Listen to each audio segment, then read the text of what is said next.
आज जवानी पर इतराने वाले कल पछताएगा। चढ़ता सूरज धीरे धीरे ढलता है ढल जाएगा। चढ़ता सूरज धीरे धीरे ढलता है ढल जाएगा। अजीज नादा साहब की अमर आवाज़ में गाई हुई इस कव्वाली को उन्हीं के सुपुत्र मुस्तफ़ा अजीज नादा साहब से सुन लीजिए। ढल जाएगा, तू यहाँ मुसाफिर है, ये सराय फानी है। 1975 में अगर लगातार 20 से भी अधिक हफ्तों तक कोई कव्वाली टॉप 10 में बनी रही थी तो वो तो झूम बराबर झूम शराबी। झूम बराबर झूम शराबी, झूम बराबर झूम, झूम बराबर झूम शराबी, झूम बराबर झूम। काली घटा है मस्त फजा है, जाम उठाकर घूम घूम घूम। झूम बराबर झूम शराबी, झूम बराबर झूम। और उस जमाने की यादों में चढ़ता सूरज, ये कव्वाली झूम बराबर झूम शराबी, इसके अलावा देख तमाशा लकड़ी का, और उन कव्वालियों को जीने वाले, कव्वाली को हर घर तक पहुंचाने वाले अजीज नादा साहब की विरासत को आगे बढ़ा रहे हैं। तो आपका सबसे पहले तो अमर उजाला में इस खास पॉडकास्ट में बहुत स्वागत है। बचपन में अजीज साहब चले गए, अब फिर भी 5 साल की उम्र बहुत नन्ही उम्र होती है। जो भी हल्की स्मृतियां हैं वो क्या हैं उनकी आपके जहन में? उनका परफॉर्मेंस का जो तरीका था कि मतलब जो श्रोता होते थे, मतलब पिन ड्रॉप साइलेंट, कि जब वो गाते थे तो फिर उस वक्त आवाम सिर्फ उन्हीं को देखती थी। किस मुकाम पे आपको लगा कि अब बस यही मेरा पैशन भी है, यही मेरा प्रोफेशन भी है और इसी में आगे बढ़ना है? आपको कैसा लगता है उसी को रीमेक करके लोग यूज़ करते रहते हैं? कोई ऐसा रीमेक होकर गाना आता है तो मुझे ऐसा लगता है कि काश किसी नए गाने के लिए अगर उतनी मेहनत कर दी गई होती तो कुछ नया सुनने को मिल जाता लोगों को। ऐसा क्या हुआ कि कव्वाली फिल्मों से अलग होने चली गई और नई पीढ़ी को कव्वाली से जोड़ने में कहीं ना कहीं कुछ कमी रह गई, आपको लगता है? इसकी वजह भी यही रही है कि कुछ नया कंटेंट लोगों को नहीं मिल पा रहा है। वही पुरानी चीज़ों को कितना लोग सुनेंगे। हुए नामवर बेनिशान, कैसे कैसे ज़मीं खा गई नौजवान, कैसे कैसे। आज जवानी पर इतराने वाले कल पछताएगा। आज जवानी पर इतराने वाले कल पछताएगा। चढ़ता सूरज धीरे धीरे ढलता है ढल जाएगा। चढ़ता सूरज धीरे धीरे ढलता है ढल जाएगा। ढल जाएगा, ढल जाएगा, ढल जाएगा, ढल जाएगा। तू यहाँ मुसाफिर है, ये सराय फानी है। 4 रोज की मेहमा तेरी जिंदगानी है। जन जमीन जर जेवर कुछ न साथ जाएगा। खाली हाथ आया है, खाली हाथ जाएगा। जान कर भी अनजाना बन रहा है दीवाने। अपनी उम्र फानी पर तन रहा है दीवाने। अपनी अपनी फिक्रों में जो भी है वो उलझा है। जिंदगी हकीकत में क्या है कौन समझा है। आज ही समझ ले,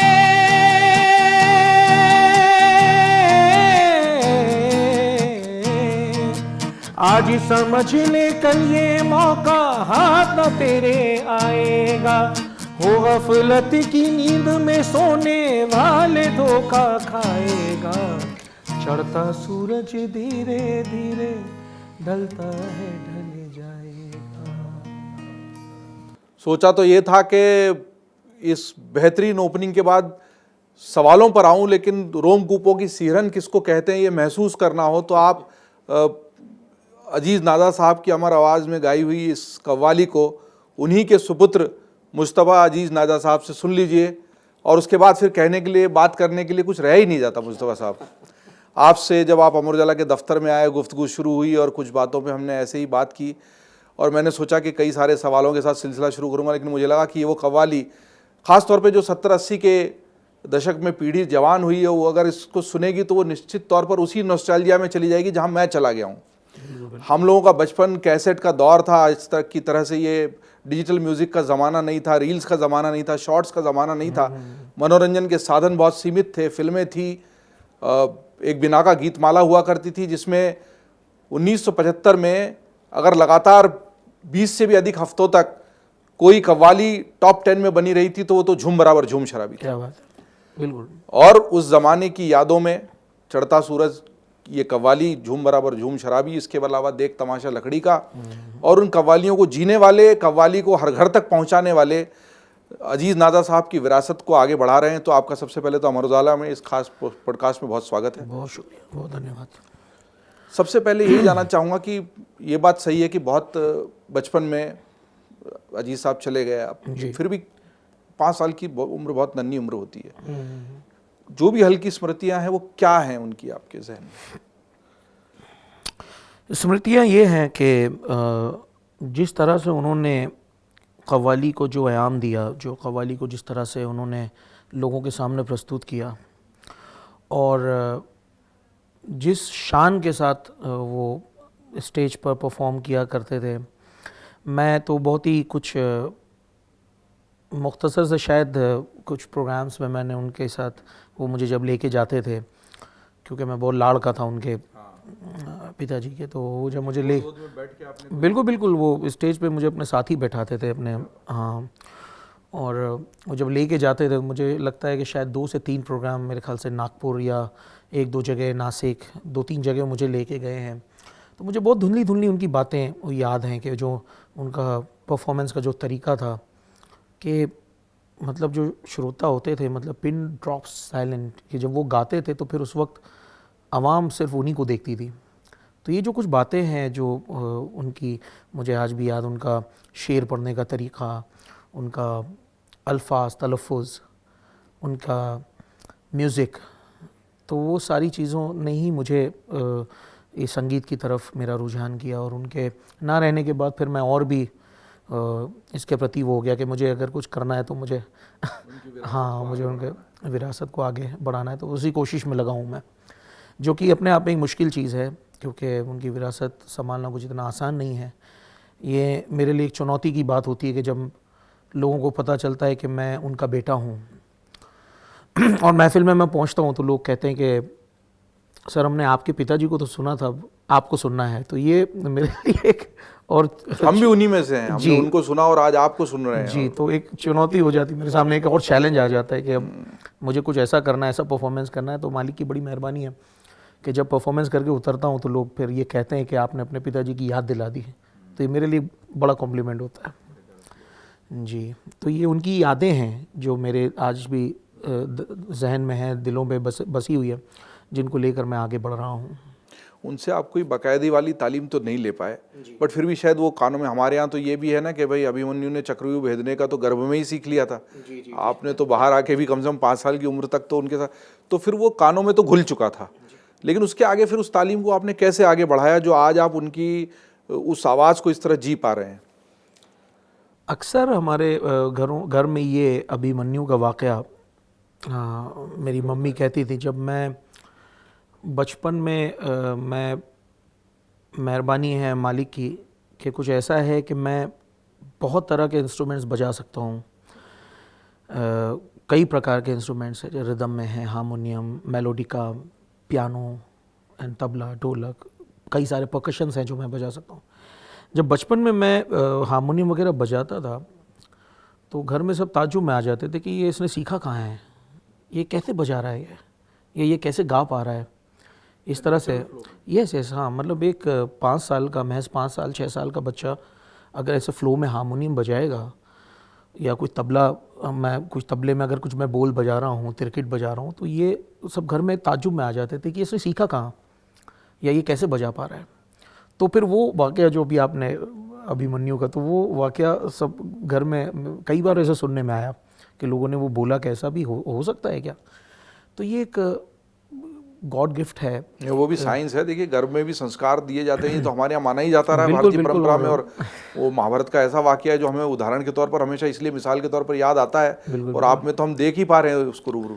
बिल्कुल। तो यही एक था कि मैं उनके, मेरे पास कुछ लिमिटेड कैसेट्स थे मेरे पिताजी के, जो मैं सुनता था, और उसी को सुन सुन के मैंने काफ़ी कुछ सीखा। फिर मेरी जो मम्मी थी, मम्मी ने मुझे बहुत सारी चीज़ों को लेकर गाइड किया, किस तरह से प्रेजेंटेशन है, किस तरीके से गाना है, किस तरीके से कंपोजिशंस करनी है, ये उन्होंने मुझे सिखाया। और उसके बाद धीरे धीरे जब मैं आगे बढ़ा तो फिर मैंने अपने आप को सीखने के उसमें ढाल लिया अपने आप को कि मुझे इस रास्ते पे चलना है, तो इस तरह से मुझे सीखना है। बहुत महान कलाकार कुछ ऐसे गुजरे हैं जिनके कैसेट सुन के, महान संगीतकार हमारे वहाँ एक से एक गुजरे हैं जिनको सुन सुन के मैंने म्यूज़िक क्रिएट करना सीखा। शेर व शायरी में चूँकि मेरी मम्मी भी बहुत अच्छी शायरा हैं, तो शेर व शायरी में भी एक इंटरेस्ट रहा। उसको मायने सीखना, बताना, सब मेरी मम्मी ने मुझे गाइड किया है इस बारे में। तो शायरी वाली तालीम और वो अल्फाजों की समझ फिर वहाँ से, अल्फाजों की समझ कि ये अगर कोई शेर है, मैंने महज, आप यकीन नहीं करेंगे, शायद बहुत सारे हमारे दर्शक यकीन ना करें, मगर मैंने महज 8 साल की उम्र में मैंने पहली कंपोजिशन बनाई थी। अच्छा। गज़ल थी, दश्त में बामो दर की याद आई, किस मुसीबत में घर की याद आई। अब जब मेरी माता जी ने मुझे जब ये दिया, और ये माता जी की लिखी हुई है? लिखी नहीं उनकी थी, कि ये किसी और शायर की लिखी हुई थी, उन्होंने मुझे ये दिया कि इसकी कंपोजिशन बनाइए आप। अब जब मैं बनाने बैठा तो मुझे मम्मी ने इस तरह से, अब चूंकि एक 8 साल का, महज 8 साल का बच्चा है, उसको ये किस तरीके से समझाया जाए, तो मेरी मम्मी मुझे मेरे डैडी के पॉइंट ऑफ व्यू से हर चीज़ समझाती थी।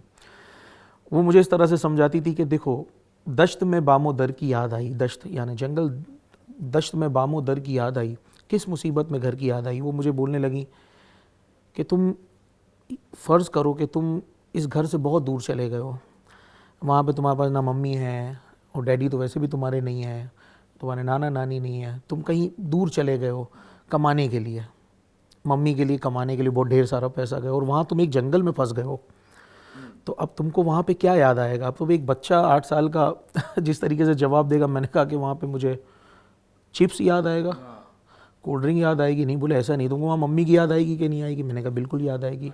बोले इस घर की याद आएगी। मैंने कहा बिल्कुल याद आएगी। तो बोले अब वो उस सिचुएशन को सोचो और फिर इसकी धुन बनाओ। मैंने उस सिचुएशन को सोचा और मैंने कुछ सुर छेड़े और मैंने 10-15 मिनट में एक धुन बना दी। मुझे नहीं पता था कि वो राग कौन सा है। आज मैं बता सकता हूँ कि वो राग तोड़ी था। तोड़ी अंग में मैंने उसकी धुन बनाई। मैं थोड़ा सा गुनगुनाना चाहूँगा। दश्त में बामो दर की याद आई, दश्त में बामो दर की याद आई, किस मुसीबत में घर की याद आई, दश्त में बामो दर की याद आई। ये 8 साल की उम्र की कंपोजिशन? ये मैंने 8 साल की उम्र में बनाया था। मुझे पता भी नहीं था कि मैं इसमें एक बेडार का सुर भी लगा रहा हूँ, मगर इस तरह से मैंने तालीम बिना सीखे तोड़ी आ गई अपने कंपोजिशन में। हाँ, मैंने सुर छेड़े, मुझे पता नहीं था उस वक्त ये राग में कौन सा बजा रहा हूँ, बट जब लाइफ में आगे मैंने काफ़ी कुछ जब सीखा, रिसर्च किया, तो मुझे पता चला हाँ वो राग तोड़ी था। फिर ये सिलसिला मुस्तफा जी आगे कैसे बढ़ा और कैसे, किस मुकाम पे आपको लगा कि अब बस यही मेरा पैशन भी है, यही मेरा प्रोफेशन भी है और इसी में आगे बढ़ना है? डैडी के गुजर जाने के बाद से जब मैं मुंबई आया तो उनकी एक जो कमी थी कि मेरे पिताजी नहीं हैं, उसने मुझे और इसकी तरफ ढकेला। उनके मैं और कैसेट ज़्यादा सुनने लगा।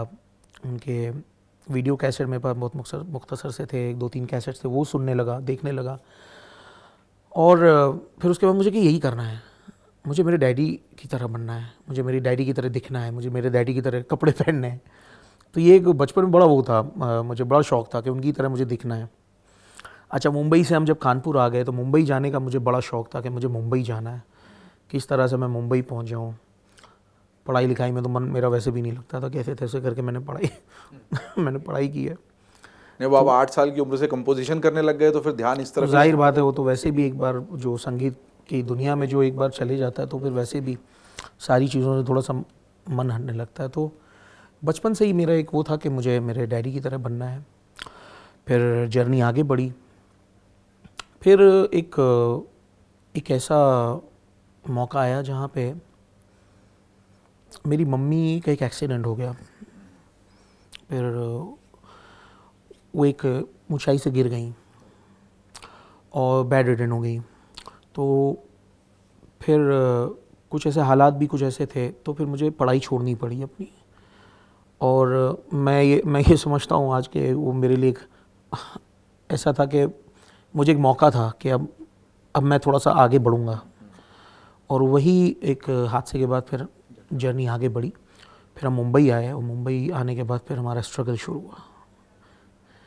और उस स्ट्रगल काफ़ी कुछ बहुत सारा स्ट्रगल के बाद फिर जबकि पिताजी का नाम था आपके साथ, पिताजी का नाम, उनके कॉन्टैक्ट्स, उनका सब कुछ था, पर क्या मुंबई मेरे ख्याल से कई किस्से सुनाती है था, मगर एक्चुअली एक 10 से 12 साल का अरसा गुजर गया था डैडी को गुजर के। और चूँकि अब वो तो थे नहीं, उनका नाम ही था सिर्फ, उनका होना और उनका सिर्फ नाम होने में बहुत फ़र्क होता है। तो स्ट्रगल काफ़ी हार्ड रहा। मगर ये है कि उनका नाम तो था ही, मगर ये है कि उनका नाम होना थोड़ा सा और मुश्किल पैदा कर देता था मेरे लिए कभी कभी, कि कभी कभी झिझक भी होती थी। मैं अजीज़ नाज़ा का बेटा हूँ और मुझे वहाँ पे इंतज़ार करना है, या किसी ने मुझे 2-2.5 घंटा इंतज़ार करा दिया। मगर ये सारी चीज़ों को हमने सह के भी, सारी चीज़ों को नज़रअंदाज करके भी आगे बढ़ते चले गए। और करना भी पड़ता है, अगर आपको कामयाबी हासिल करनी है तो ये सारी चीज़ों को तो आपको सामना करना पड़ता है। फिर कब पहला ब्रेक मिला या कब लगा कि अब मुंबई, क्योंकि मुंबई में किस तरह का स्ट्रगल किया आपने, कैसा संघर्ष? मुंबई का स्ट्रगल ऐसा रहा कि मुंबई में जब मैं दोबारा आया मुंबई में, तो उस वक्त तक हमारे पुश्तैनी मकान जो मेरे डैडी के थे वो हमारे हाथ में नहीं थे। तो उस वक्त हम जब आए तो मैं किराए के घर में रहता था मुंबई में। किराए के घर हमने लिया। मेरी नानी मेरे साथ हमेशा साथ रहती थी और काफ़ी उन्होंने हौसला अफजाई मेरी हमेशा की है, क्योंकि पहले दिमाग में यही था कि हमें कव्वाली आर्टिस्ट बनना है। तो कव्वाली की दुनिया में जब मेरा पहला एल्बम हुआ, जब मैंने पहली हाज़िरी दी, हमारे वहाँ पे एक दरगाह है जो कि डोंगरी नामक एक जगह है हमारे मुंबई में, वहाँ पे एक दरगाह है अब्दुल रहमान शाह बाबा। तो इत्तेफाक से वहाँ पे हमने एक हाज़िरी पेश की। वहाँ सारे आर्टिस्ट आते हैं, कव्वाली के बड़े बड़े आर्टिस्ट आते हैं और वहाँ पे अपनी हाज़िरी पेश करते हैं और वो पूरा लाइव टेलीकास्ट होता है पूरे वर्ल्ड में। तो मुझे मौका मिला कि मैं वहाँ पे कुछ सुनाऊँ, कुछ गाऊँ। जब मैंने वहाँ पे हाज़िरी पेश की तो लोगों को धीरे धीरे पता चला कि कोई अजीज़ नाज़ा का बेटा है जो हाँ, और वो गा रहा है। और धीरे धीरे लोगों को पता चलने लगा। तो लोग सिर्फ देखने के लिए बुलाते थे कि वो बच्चा कौन है जो गाता है। और क्या उम्र रही होगी? और उस वक्त मेरी 12 साल की उम्र थी और लोग देखने के लिए बुलाते थे। और मैं उसी तरीके के कुर्ते, डैडी की तरह जो कुर्ते पहनता था, उन्हीं की तरह गाने का स्टाइल वगैरह मेरा। तो लोग देखने के लिए बुलाते थे कि उनका बेटा है। और मैं उन्हीं की जो कव्वालियाँ थी उस टाइम पे, उन्हीं की वही कव्वालियाँ, मकबूल कव्वालियाँ वही गाता था मैं। चढ़ता सूरज है, झूम बराबर झूम शराबी, निगाहे करम, जो उनकी जो कव्वाली मशहूर हैं वही सब गाता था। तो उससे धीरे धीरे लोगों को पता चला और देखते ही देखते कव्वाली की दुनिया में काफ़ी नाम हासिल किया मैंने। उस दौरान 12 साल की उम्र में मैंने बहुत सारे शोज़ किए।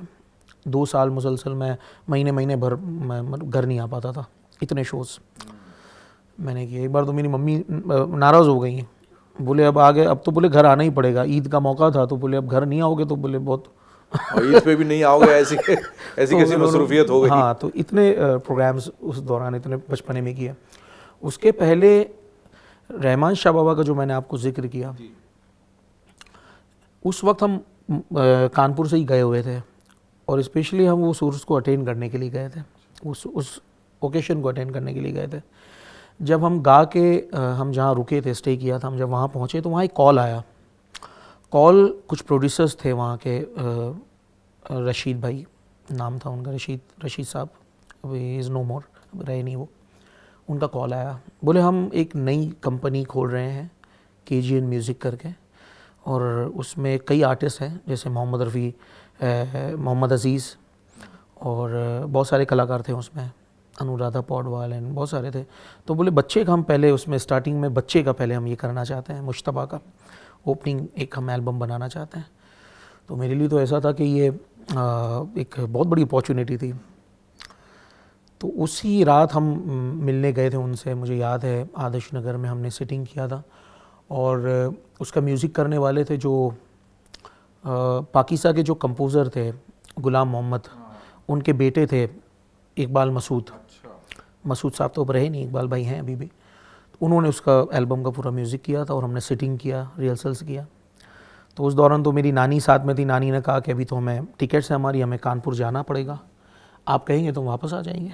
तो हम कानपुर पहुँचे, उन्होंने पीछे टिकट्स भेज दी, एंड देन वापस हम मुंबई गए, रिहर्सल्स किया, पूरा एक एल्बम बना, बहुत खूबसूरत सा एल्बम। और वो एल्बम ने कव्वाली में हमको और आगे बढ़ाने के लिए काफ़ी मदद किया। जब वो अजमेर में लॉन्च किया गया एल्बम, तब और भी लोगों को पता चला कि हाँ, ये अजीज़ नाज़ा का एक बेटा है मुश्तबा, जो गाता है और उन्हीं की तरह दिखता है, उन्हीं की तरह गाता है, उन्हीं की तरह परफॉर्म करता है। तो ये कव्वाली की जर्नी रही जो धीरे धीरे आगे बढ़ी। फिर धीरे धीरे मुझे ये भी पता चला, जब मैं बड़ा होने लगा तो मुझे पता चला मेरे डैडी एक बहुत बड़े संगीतकार भी थे, जिन्होंने ये सारी कव्वालियाँ बनाई थी, चढ़ता सूरज, झूम बराबर झूम शराबी, और कुछ मूवीज़ में भी उन्होंने कुर्बानी से मशहूर, मतलब हाँ ऐसा गाया। तो उन्होंने बहुत सारी फिल्में, मेरे ख्याल से तकरीबन 100 फिल्मों से भी ज़्यादा फिल्मों में उन्होंने अपनी आवाज़ दी है। मगर और सारे बड़े गायक और सारे बड़े संगीतकार, बिल्कुल बिल्कुल, रफ़ी साहब हैं, आशा जी हैं, सबके साथ, किशोर कुमार के साथ, किशोर कुमार साहब हैं, बहुत सारे बड़े बड़े कलाकारों के साथ उन्होंने अपनी आवाज़ दी है।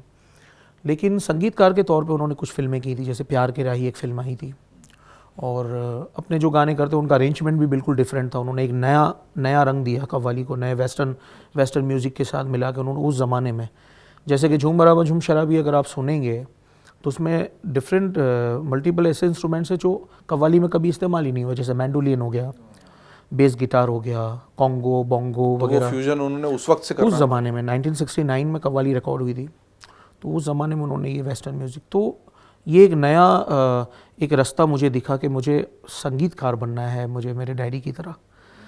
फिर एक स्ट्रगल शुरू हुआ मेरा, जो बॉलीवुड का, जो सिंगर के तौर पे भी था और एज अ कंपोज़र भी था।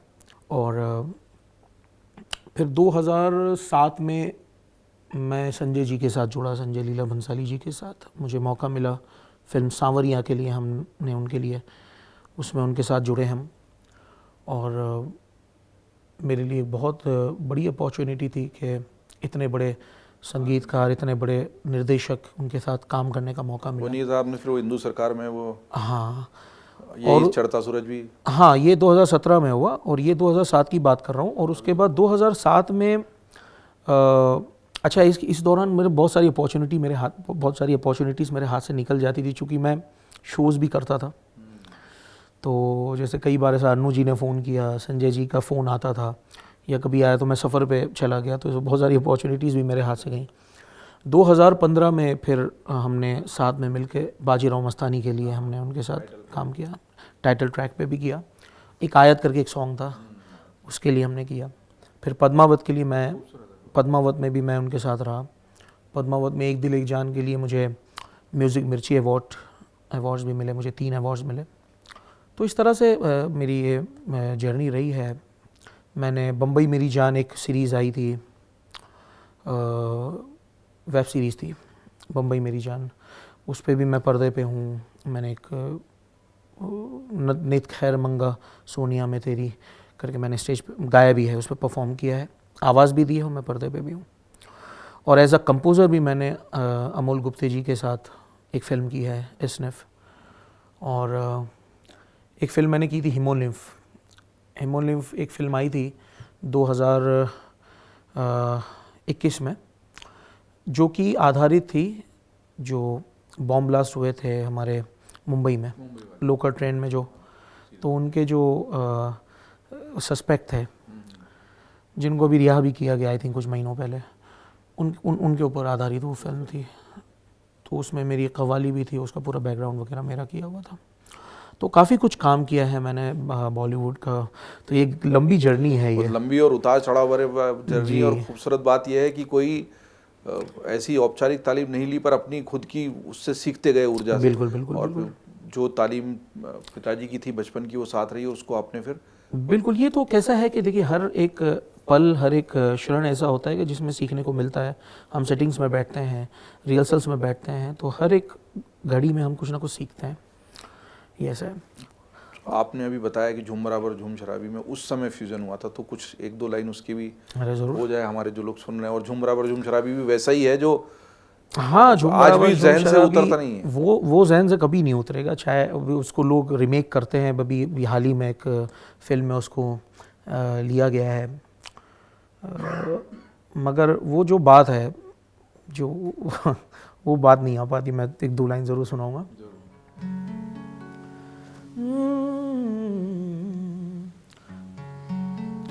ना हरम में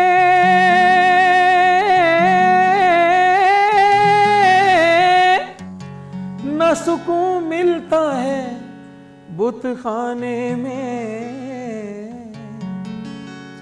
चैन मिलता है, तो साकी तेरे मैं खाने में। झूम बराबर झूम शराबी, झूम बराबर झूम, झूम बराबर झूम शराबी, झूम बराबर झूम। काली घटा है आहा, मस्त फजा है आहा, काली घटा है मस्त फजा है, जाम उठाकर घूम घूम घूम। झूम बराबर झूम शराबी, झूम बराबर झूम, झूम बराबर झूम शराबी, झूम बराबर झूम। आज अंगूर की बेटी से मोहब्बत कर ले, शेख साहब की नसीहत से बगावत कर ले। इसकी बेटी ने उठा रखी है सर पर दुनिया, ये तो अच्छा हुआ अंगूर को बेटा ना हुआ। कम से कम सूरत साकी का नजारा कर ले, आके मैं खाने में जीने का सहारा कर ले। जाम जब सामने आए तो मुकरना कैसा, बात जब पीने की आ जाए तो डरना कैसा। धूम मची है आहा मैं खाने में, आहा धूम मची है मैं खाने में, तू भी मचा दे धूम धूम धूम। झूम बराबर झूम शराबी, झूम बराबर झूम, झूम बराबर झूम शराबी, झूम बराबर झूम। कुछ चीजें सदाबहार होती है, उसी में से ये एक है। अभी दे दे प्यार दे 2 में जो आपने कहा, जिसका दे दे रीमेक, प्यार दे 2 आपको में। कैसा लगता है? उसी को रीमेक करके लोग यूज करते रहते हैं। देखिए, मुझे ऐसा लगता है जब कोई ऐसा रीमेक होकर गाना आता है, तो मुझे ऐसा लगता है कि काश किसी नए गाने के लिए अगर उतनी मेहनत कर दी गई होती तो कुछ नया सुनने को मिल जाता लोगों को। ये ओरिजिनलिटी की ऐसी कमी क्यों है? वो लोग उसी को निचोड़ते रहते हैं बस, क्योंकि आप तो इंडस्ट्री को अब इतने अंदर से देख चुके हैं। मुझे ऐसा लगता है कि भाई पका पकाया मिल रहा है तो लोग क्यों उस पर मेहनत करना चाहेंगे। और मेहनत क्या होता है कि ये भी एक लॉन्ग प्रोसीजर है।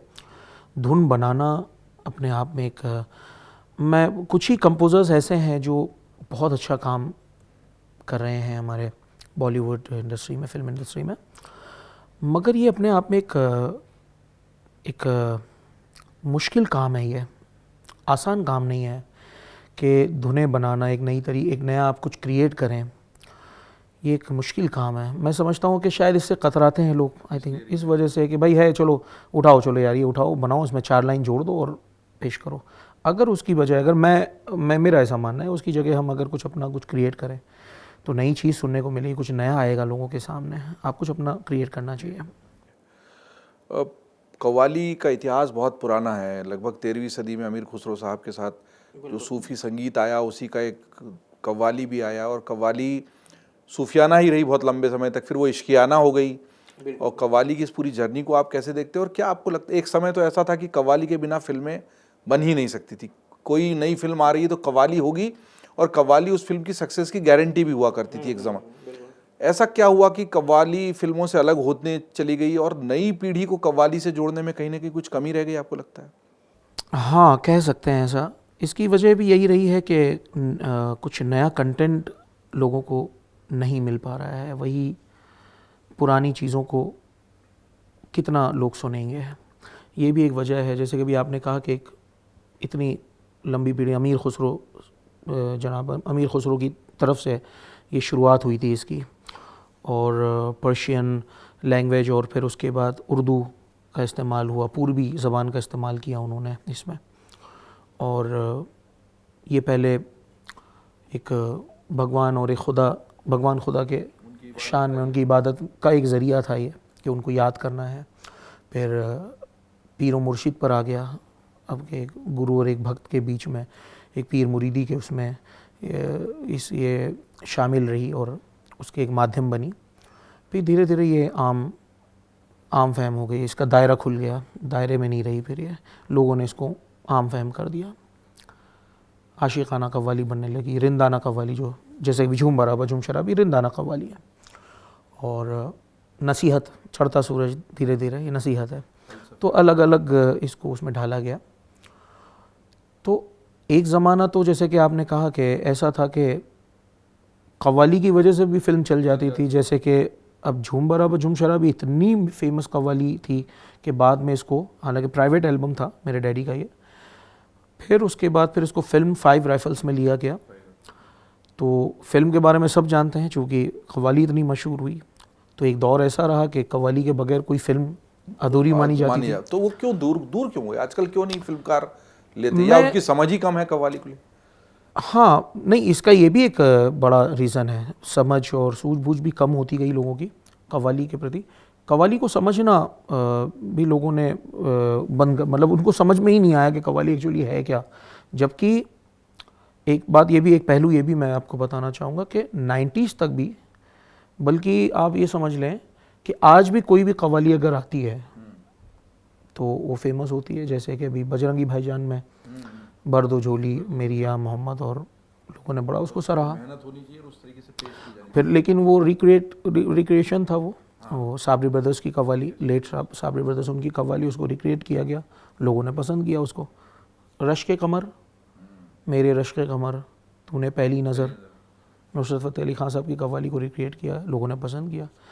आज भी कव्वाली आती है, लोग उसको सुनते हैं। इवन कव्वाली की धुनों पे लोग अगर कुछ बना देते हैं गाना, बहुत सारे ऐसे गाने ऐसे बनते हैं जो कव्वाली के तर्ज़ों पे पहले भी बनाए गए हैं और अब भी बनाए जाते हैं। जैसे कि घट की आड़ से दिल भर का, ये नदीम श्रवण साहब का गाना। तो ये एक कव्वाली सिंगर थे, हुआ करते थे, हनीफ आगरे वाले, उनकी कंपोजिशन से इंस्पायर करके ये बनाया गया। और बहुत सारी ऐसी कंपोजिशंस हैं। तो कव्वाली के कंपोजिशन पे जो चीज़ें हैं, अब वो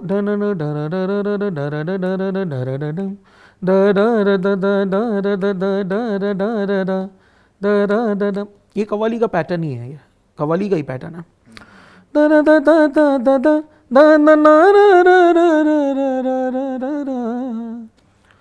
कव्वाली का पैटर्न है और कितना सुपर हिट गाना रहा।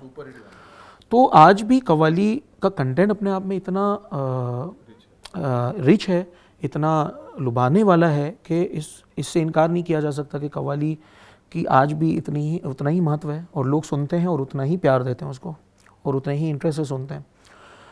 मगर अब ये है कि थोड़ा सा लोग ऐसा समझते हैं, वैसे ऐसा है नहीं, क्योंकि अभी आजकल तो सूफ़ी म्यूज़िक का बहुत ही चलन है, बहुत चलन में है। और ये सूफ़ी म्यूज़िक को थोड़ा सा नाम तब्दील कर दिया गया है, कव्वाली ही वो, उसको थोड़ा सूफ़ी म्यूज़िक, हाँ, नाम बदल गया, उसको सूफ़ी म्यूज़िक कर दिया है। कव्वाली का वो एक रंग है। वो भारतीय संगीत में, शास्त्रीय संगीत में घरानों की भी परंपरा रही और घरानों की वजह से वो संगीत आगे बढ़ता चला गया। आपको लगता है कव्वाली में भी वो घराने एक समय में रहे, लेकिन क्या वो घरानेदारी आगे उस तरीके से, जैसे आपने कहा खुद ही साबरी ब्रदर्स का, तो ऐसे वो आपका खुद का, अब माने तो अजीज़ साहब का एक घराना ही हो गया जिसको आप उसको आगे बढ़ा रहे, तो वो घरानेदारी कव्वाली में उस परंपरागत तरीके से शागिर्द नहीं तैयार हुए या उस तरीके से गुरुकुल नहीं बने और लोग सिखा के आगे नहीं बढ़ा पाए, ये भी एक कारण है? बहुत सारे ऐसे आर्टिस्ट हुए हैं कि जिन्होंने बहुत अच्छा काम भी किया है और बहुत अच्छे फ़नकार रहे हैं। पहले ज़माने में बच्चा कव्वालों का घराना हुआ करता था जो बहुत मकबूल रहा है। 1947 में पार्टीशन की वजह से कुछ लोग पाकिस्तान चले गए, कुछ यहाँ अभी भी हैं जो दिल्ली बेस्ड ही थे वो और दिल्ली में ही हैं। तो बहुत सारे ऐसे फ़नकार हुए हैं, जैसे वहाँ पे फ़रीद अयाज़ हैं, यहाँ पर हयात ख़ान और बहुत सारे ऐसे जो उस घराने से ताल्लुक़ रखते हैं और जिन्होंने बहुत अच्छा नाम किया और आज भी कर रहे हैं। मगर अब ये गुरु शिष्य का ऐसा है कि जो उसको इबादत की तरह करेगा वही उसको कर पाएगा। तो बहुत कम ऐसे लोग होते हैं कि जो उसको इबादत की तरह उसको अपनाते हैं और उसको इबादत की तरह डेडिकेशन, कमिटमेंट नहीं हो पाता है। जो नए लड़के आते हैं, कभी आपसे भी तालीम लेने आते होंगे शागिर्द बनने पर, आपको लगता है वो कमिटमेंट? मैं एक्चुअली इसीलिए जल्दी किसी को शागिर्द बनाता नहीं हूँ। मैं तो भाई यही बोलता भाई मैं खुद ही सीख रहा हूँ, मैं क्या सिखाऊंगा, मैं तो यही बोल देता हूँ। और चूँकि क्या है कि डेडिकेशन उतना जब महसूस नहीं होता तो मैं फिर उन्हें भी शागिर्द बनाने का कोई मतलब नहीं है, क्योंकि आप उतने डेडिकेशन से करें। जब मैं बचपन में मैं जब सोने से पहले ना मैं अपना कीबोर्ड अपने पास ही रखता था, जहाँ मैं सोता था वहीं मेरा कीबोर्ड रखा रहता था, मेरे इंस्ट्रूमेंट्स रखे रहते थे। मैं कुछ बजा रहा हूँ, कुछ धुन बना रहा हूँ, कोई म्यूज़िक बजा रहा हूँ, हारमोनियम बजा रहा हूँ, कीबोर्ड बजा रहा हूँ, वही करते करते मुझे नींद आ जाती थी तो मैं सो जाता था और उठते ही उसके बाद वापस मेरा हाथ वापस कीबोर्ड पे पहुँच जाते थे। मेरा ऐसा डेडिकेशन था। कोई भी धुन, कोई भी मुर्की, कोई भी राग अगर मेरे दिमाग में कि मुझे इसको बैठाना है अपने दिमाग में, तो जब तक बैठ नहीं जाता तो मैं चैन नहीं लेता था। तो डेडिकेशन आपके अंदर होना चाहिए, लगन आपके अंदर होना चाहिए। हाँ, अब ज़्यादातर ऐसे नौजवान कुछ ऐसे भी होते हैं कि उन्हें जल्दी पैसे कमाने हैं, जल्दी नाम करना है। तो मेरा उनको तो यही कहना है कि आप एक सीढ़ी चलते जाएंगे तभी तो आप सही तरीके से पहुँचेंगे ना। ये अजीज़ साहब का इंतकाल तो 1992 में ही मेरे ख्याल से हो गया, और उसके बाद लेकिन अभी बीच में फिर एक कोई ऐसी अफवाह सी चल गई कि इंतकाल हुआ, और फिर उसके बाद ये भी आया कि वो जब गए तब उनकी जेब में केवल 1 रुपया था। आपने उसको फिर काफ़ी स्ट्रांगली रिएक्ट भी किया। कमाल की बात ये होता है जयदीप जी कि अफवाह फैलती भी इस तरह से आग की तरह। मुझे तमाम दुनिया भर से कॉल आए, ये जो आप मैसेज बता रहे हैं इस तरह से स्प्रेड हुआ। मुझे साउथ अफ्रीका से, अमेरिका से कॉल्स आ रहे हैं। इज़राइल में मेरे बहुत सारे फॉलोअर्स हैं, उन्होंने कॉल किया। अच्छा, बहुत सारे लोगों को पता भी नहीं था कि अजीज़ नादा साहब हैं ही नहीं। बहुत सारे लोगों को पता नहीं कि 35 साल गुजर गए। तो लोग मुझे सिंपैथी से भी कॉल कर रहे हैं। बड़ा अफसोस हुआ। मैंने कहा किस बात का अफसोस हुआ भाई? तो फिर वो वीडियो भेज रहे हैं। मैंने कहा भाई ये सब फेक है। मैंने अपने सोशल मीडिया पे उसके वो भी डाला था, मैंने प्रतिक्रिया भी डाली थी कि भाई ये फेक है, कोई भी आप इस पर यकीन ना करें। खैर, ये तो सच्चाई है कि इंसान जो आया है उसे जाना ही है और इंसान खाली हाथ जाता है। जैसे चढ़ता सूरज में मेरे पिताजी ने गाया है, जो खाली हाथ आए वो खाली हाथ जाएगा। जो लोग अभी भी कहीं वीडियो सर्कुलेट हो रहा हो तो भाई साहब अब इससे ज़्यादा तो बस भाई उस पर यकीन ना करें आप लोग। और परिवार को कितना, अभी आप देखिए धर्मेंद्र जी को लेके अफवाह चला दी, बड़े बड़े, ये तो कमाल ही हो गया। हाँ, मतलब बहुत खराब परिवार पे क्या गुजरती है इसमें, मतलब कितना खराब है ये, एक गैर जिम्मेदाराना है। थोड़ा सा प्राइवेसी भी देनी चाहिए और इतने महान कलाकार हैं उनके लिए। अमर उजाला पे हमने नहीं चलाई खबर और तस्दीक भी पूरी की, और भाई जाहिर बात है अमर उजाला भाई इतना ज़माने से और इतनी जिम्मेदारी से 18 अप्रैल 1948 को शुरू हुआ था, 77 साल हो गए हैं स्थापना। अमर उजाला तो एक जिम्मेदार, आप तो चूंकि कानपुर में रहे हैं तो आप जानते हैं इस बेल्ट में। बिल्कुल अमर उजाला तो बहुत, उम्मीद है लोग इस तरह के नहीं, और जब इस तरह की चीज़ें होती तभी जो प्रतिष्ठित मीडिया हाउस हैं बड़े अमर उजाला की तरफ, फिर उनका महत्व समझ में आता है। बिल्कुल कि हमने वेरीफाई करने की कोशिश की, जानने की। बहुत खैर जिम्मेदाराना बात है। और जबकि बहुत फेमस ऐसे न्यूज़ चैनल्स हैं जिन्होंने दिखा दिया ऐसा, और बगैर किसी उसको कि उनको पता भी नहीं, उनको बराबर इन्वेस्टिगेट करना चाहिए ना। पहले आप उसकी तहकीक कीजिए, उसके बाद आप न्यूज़ बाहर लाना चाहिए। यहाँ से आगे आप अपना खुद का और कव्वाली का भविष्य कैसे देखते हैं? और एक तो आपने बताया कि आपने खुद ही उनकी छवि को अडॉप्ट किया 8 साल की उम्र से ही, और 12 साल की उम्र में उनके जैसे कपड़े पहन के बम्बई में डोंगरी में आपने कव्वाली। अब आपको लगता है कि अब आपको एक अलग और पहचान बना के फिर उनकी रूह भी जहाँ उसको ये भी सको कि हाँ इसने मेरे से भी ज़्यादा बच्चे ने नाम कमाया है, कुछ अलग किया, ऐसे करने की ख्वाहिश मन में होती है? ख्वाहिश बिल्कुल होती है, और मैं इसको कव्वाली को, सूफ़ी म्यूज़िक को बहुत आगे देखना चाहता हूँ, दुनिया के कोने कोने तक इसको पहुँचाना चाहता हूँ। जैसे मेरे पिताजी ने पहुँचाया अपने ज़माने में, बाद में नुसरत अली ख़ान साहब ने अपने ज़माने में पहुँचाया, इसी तरह से मैं भी इसको नए अंदाज़ में लोगों के सामने, जो जेनज़ीज़ हैं, उनको इसके बारे में बताना चाहता हूँ कि भाई हमारे ट्रेडिशन से जुड़ा हुआ है, मगर इसको नए तरीके से हम उनके सामने इसलिए लाना चाहते हैं क्योंकि वो सुने। तो मैं इस पे बहुत ज़ोर शोर से काम करता हूँ और बहुत अच्छी जगह पे देखना चाहता हूँ मैं कव्वाली को। और आप आने वाले वक्त में कोई ऐसा बड़ा प्रोजेक्ट जिस पे अभी मैं भी आने वाले बहुत सारे प्रोजेक्ट्स हैं। अभी हाल ही में मैंने एक सॉन्ग अपना मैंने कोलैब किया था, एक रैप आर्टिस्ट हैं फरहान खान, उनके साथ मैंने एक गाना जिसका नाम है मासूम, और वो गाना बिलीव के वो आर्टिस्ट हैं और बिलीव नहीं उसको डिस्ट्रीब्यूट किया है, और काफ़ी लोगों ने पसंद किया, जबकि बल्कि न्यू जनरेशन के लोगों ने बहुत उसको पसंद किया। मैं इसकी कुछ कड़ी मैं आपको सुनाता हूँ। वो इस तरह से है, उसमें मैंने कव्वाली और उसमें रैप, और आजकल बड़े पैटर्न में चल रहा है एफ्रोबीट। यस, एफ्रोबीट में हमने उसको किया है कव्वाली मगर उसको नए तरीके से।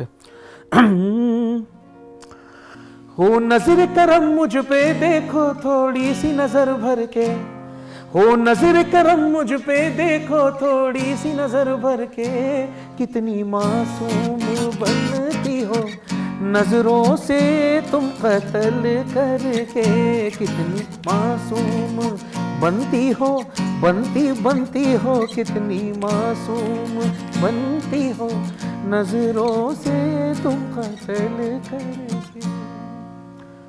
और उसके बाद फिर रैप आता है और उसके बाद फिर कव्वाली आता है। तो ये इतना लोगों को इतना पसंद आया, अलग तरह का फ्यूजन है, और अलग तरीके का फ्यूजन है, ज़माने की ऑडियंस को अट्रैक्ट। Yes yes. और तो इसी तरह के मैं बहुत और भी कुछ कोलैबोरेशंस हम आगे लेके आने वाले हैं, और नई कंपोजिशन, नई धुन, नए बोल, कहीं से भी कुछ अडॉप्ट किया हुआ नहीं होगा क्योंकि आजकल सब यही सब चल रहा है। तो मैं कुछ अपना पेश करना चाहता हूँ नया, जो लोग सुने, उन्हें पसंद आए और उन्हें पता चले कि कव्वाली का एक ये भी अंदाज़ हो सकता है।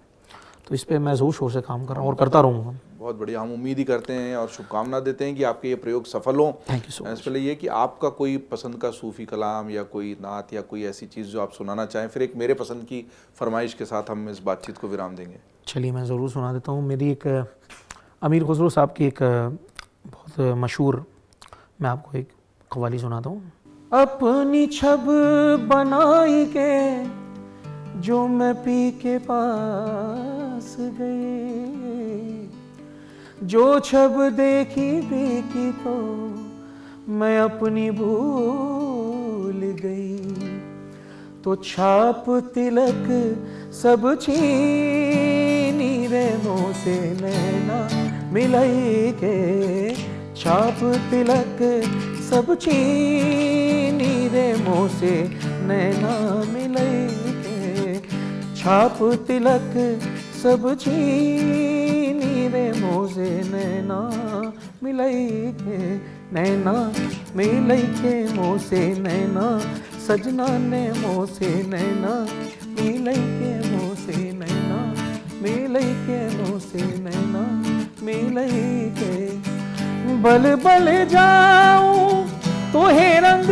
रजवा, बल बल जाऊं तो है रंग रजवा, अपनी सी रंग दीनी पिया ने मुँह से नैना मिलाई के, अपनी सी रंग दीनी रे मुँह से नैना मिलाई के, छाप तिलक सब छीनी रे मुँह से नैना मिलाई के। बहुत खूबसूरत, और कितने ही गायकों ने इसको गाया है, लेकिन उसके बावजूद इसकी खूबसूरती हमेशा निखर के ही आती है, दिल को छूती है, और आपने भी बहुत ही बढ़िया निभाया।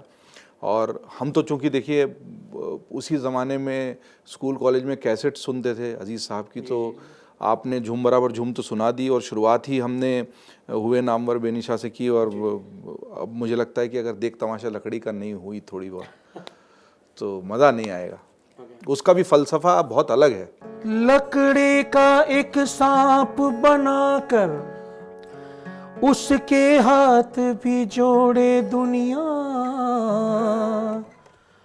और सांचा सांप निकल आए तो लाठी लेके दौड़े दुनिया। अरे सोच तू पगले,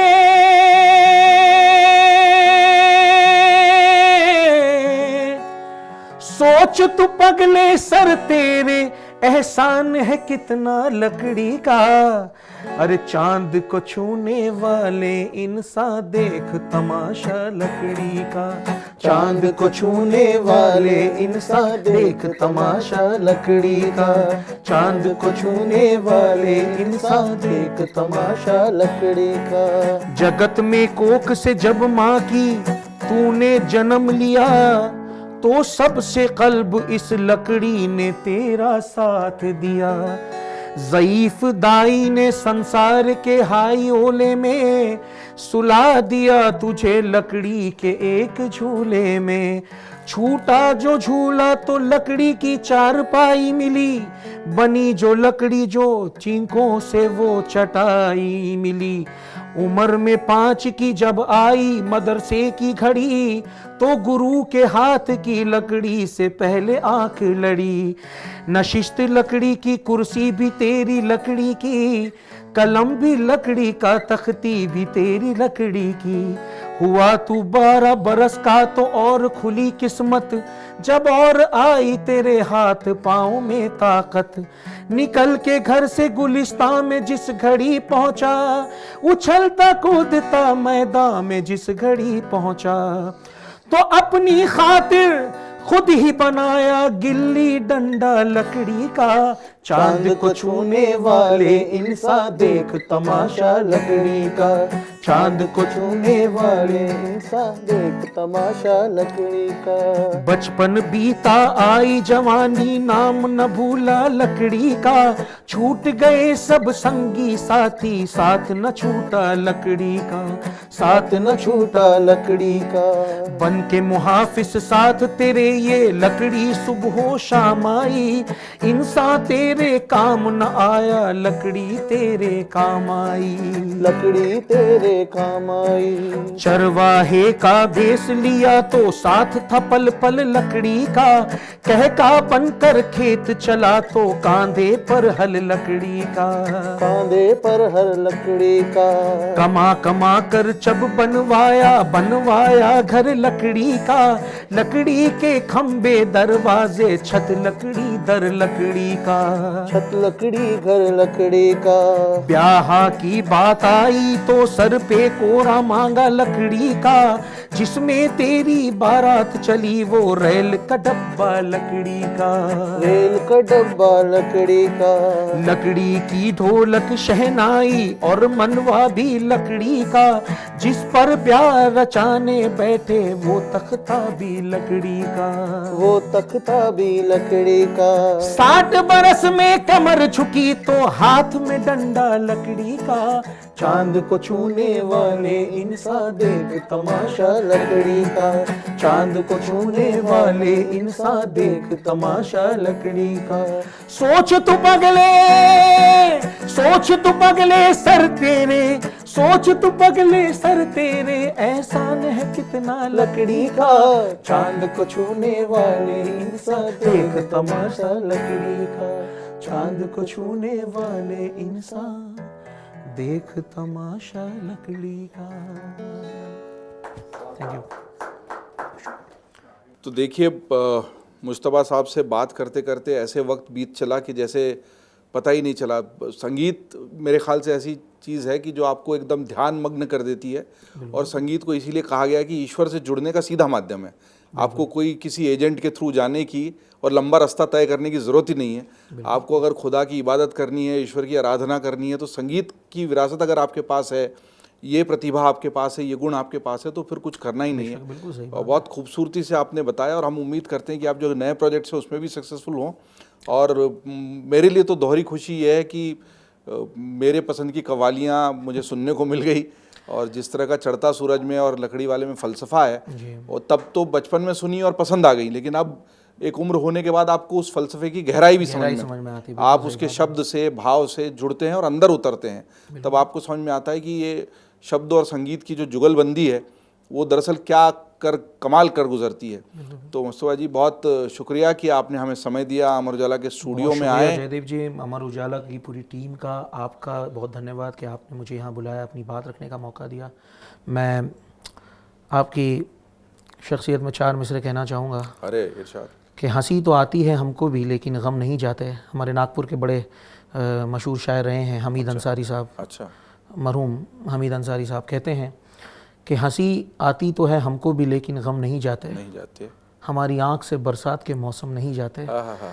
हमारी शख्सियत भी मुनफरद, अंदाज भी यकता, जहाँ से सब गुजरते हैं वहाँ से हम नहीं जाते। क्या बात है, क्या बात है, वाह साहब, बहुत। तो आपका भी बहुत मैं धन्यवाद अदा करना चाहूँगा अरे मज़ा जयदीप जी आया के, आपसे बातचीत करके, बहुत अच्छा लगा और आपसे। आगे भी बात होगी जब आपका कोई ज़रूर। नया कैसेट, नया एल्बम जो मशहूर होगा, धूम मचाएगा, तो आपसे बात करने में बिल्कुल। और भी मज़ा आएगा। मज़ा तो साधना में है, गहराई में है। वो जो इबादत है, वो आराधना है, उसका आनंद ही कुछ और है। अगर आप इसमें जितना गहरा डूबेंगे उतना तैर जाएंगे, उतना तर जाएंगे। तो मुस्तफ़ा भाई का, और जो गिटार आप सुन रहे थे खूबसूरत, जो कुछ समय बैकग्राउंड में बजा और कुछ लकड़ी वाले गाने में साथ में फ्रेम में आपको दिखाई भी दिए, वो मुनीर भाई हैं, जो इनके छोटे भाई हैं। और दोनों भाई मिलकर अजीज़ साहब की इस शानदार विरासत को आगे बढ़ा रहे हैं। उन्होंने गिटार को अपना लिया इंस्ट्रूमेंट पे, लेकिन वो भी खूबसूरत गा रहे थे, साथ दे रहे थे आपका। बहुत टैलेंटेड है मुनीर भी, और हमारे हर प्रोजेक्ट में हमारे साथ रहते हैं। तो मुनीर भाई इनका प्रोजेक्ट में साथ भी दे रहे हैं, और आपने उनको फ्रेम पर लाइव देख भी लिया। इस वीडियो के माध्यम से हम इनके साथियों को, टीम को शुभकामनाएं देते हैं। बहुत धन्यवाद।